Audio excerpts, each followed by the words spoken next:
ছেলেরাও করে মেয়েরাও করে, যখন যার প্রয়োজন, ছেলেদের প্রয়োজনে ছেলেরা করে, মেয়েদের যখন প্রয়োজনে মেয়েরা করতেছে। অবশ্যই ছেলেরা, মেয়েরা কোথায় করবে, ছেলেরাই করে।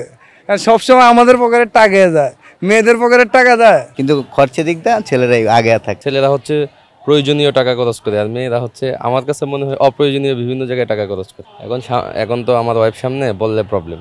ছেলেরা খরচ করে বেশি, ছেলেরাও করে মেয়েরাও করে, যখন যার প্রয়োজন, ছেলেদের প্রয়োজনে ছেলেরা করে, মেয়েদের যখন প্রয়োজনে মেয়েরা করতেছে, দুজন উভয় খরচ করে একসাথে, তাই না?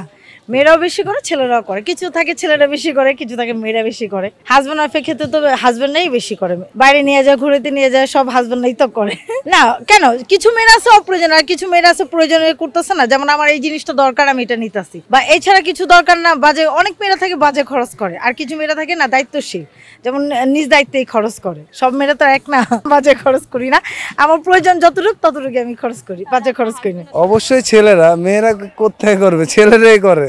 আর সবসময় আমাদের পকেটের টাকা যায়, মেয়েদের পকেটের টাকা যায়, প্রয়োজন ছাড়া গিয়ে ছেলে মানুষ খরচ করে না। অবশ্যই ওয়াইফের পিছে, অন্য কারোর পিছে, বিয়ের আগে গার্লফ্রেন্ডের পিছে না, নিজের পিছে খরচ করবো কেন? ওইগুলোর হিসাব তো আলাদা। ইনকাম মাইয়া পাইনি তো বিয়ে করছি ইনকাম ছাড়ে।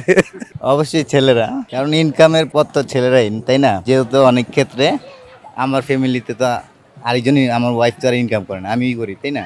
যত খরচা তো আমারই দিতে হয়। সেই ক্ষেত্রে হিসাব করলে ছেলেরাই বেশি করে, মেয়েরাও করে, কিন্তু বেশি ক্ষেত্রে দেখা যায় ছেলেরাই হয়। অপ্রয়োজনে ছেলেদের থেকে মেয়েরাই, কারণ আপনি দেখেন শপিং মলে গেলে, একটা শপিং মলে সাধারণত যে জিনিসটা মেয়েদের প্রয়োজন না সেটাও লাগবে, আর ছেলেরা চিন্তা করে যেটা প্রয়োজন সেটা প্রয়োজন শর্ত সে কিনছে না বা নিচ্ছে না। আপনি অনেক দিক দিয়ে চিন্তা করলে মেয়েরাও করে, কিন্তু ছেলেদের থেকে বেশি মেয়েরা, কিন্তু খরচের দিকটা ছেলেরাই আগে থাকে, কারণ ছেলেরা সব দিক দিয়ে আপনার থেকে ইনকাম করেন, খরচের দিক থেকে সব দিক থেকে বিয়ের আগে ছেলেরাই করে, কারণ হইলো হ্যাঁ ছেলেরাই করে। ছেলেরা হচ্ছে প্রয়োজনীয় টাকা খরচ করে, আর মেয়েরা হচ্ছে আমার কাছে মনে হয় অপ্রয়োজনীয় বিভিন্ন জায়গায় টাকা খরচ করে। ছেলেরাই বেশি খরচ করে, বাট সংসারের যখন যেটা প্রয়োজন সেটা তো ছেলেদেরকে আর্ন করে পারচেস করতে হয়, তাই না?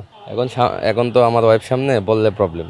তা তো হয় যতটুকু প্রয়োজন হয় কিনা, কিন্তু দেখা যাচ্ছে যে অনেক সময় যেমন একটা জিনিস দরকার, মানে 5টা কিনে ফেলা, অথবা একই জিনিস 5টা কিনে ফেলা, বা কোনো হিসাব ছাড়া করা, আমার কাছে মনে হয় এটা আর কি। ছেলেরা নিজের পিছনে টাকা খরচ করে, বাট ফ্যামিলির জন্য উৎসর্গ করে বেশি আর কি। ছেলেরা খরচ করে বেশি, মানে মহিলারা যদি চাকরিজীবী হয় তাহলে আমার মনে হয় মহিলারাই বেশি খরচ করে, আর মহিলা যদি চাকরি না করে তাহলে হাজব্যান্ডরা সব, মানে ফ্যামিলির পুরো দায়িত্বই হাজব্যান্ডকে নিতে হয়। মানে তার মানে হচ্ছে সেদিক থেকে আমি বলতে পারি ছেলেরাই খরচ করে বেশি। অপ্রয়োজনে করে বলতে প্রয়োজনেই করে বেশি, তখন প্রয়োজনটাই বেশি বেড়ে যায় সংসারের প্রতি।